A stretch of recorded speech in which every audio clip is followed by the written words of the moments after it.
Welcome to Rolf Hitzer behind the for sale sign.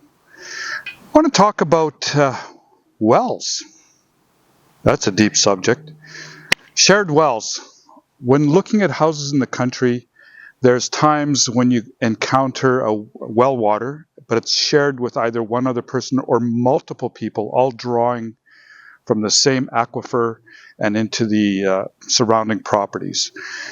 So one of those scenarios where when you encounter a property that you're interested in and has a shared well, provincial law states that there must be a well agreement. And that's something that didn't exist all the time.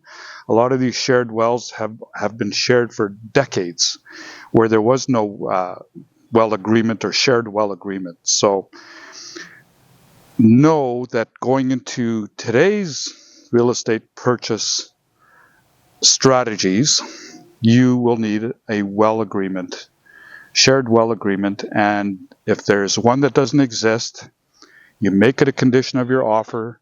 Your lawyer, along with the seller's lawyer, can come up with hopefully a fair agreement between all parties involved. If there is an existing well agreement, I also would put a condition in your offer stating that subject to you and your lawyer are satisfied with the terms that are outlined in the well agreement, shared well agreement. Because if it isn't, it could cost thousands of dollars that you don't need to spend. Make sure you do your due diligence when it comes to shared well and shared well agreements. So another thing that you should do is do a water potability test, just so you know, is this well water drinkable, or is it just water that I can use for gray water like showers, dishes, and so on and so forth. So remember, when looking at rural properties and there's a shared well, protect yourself.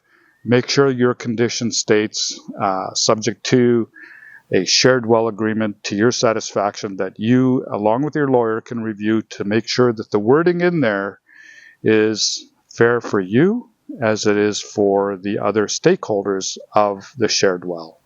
Thank you for tuning in to Rolf Hitzer behind the for sale sign. Have sign, will travel.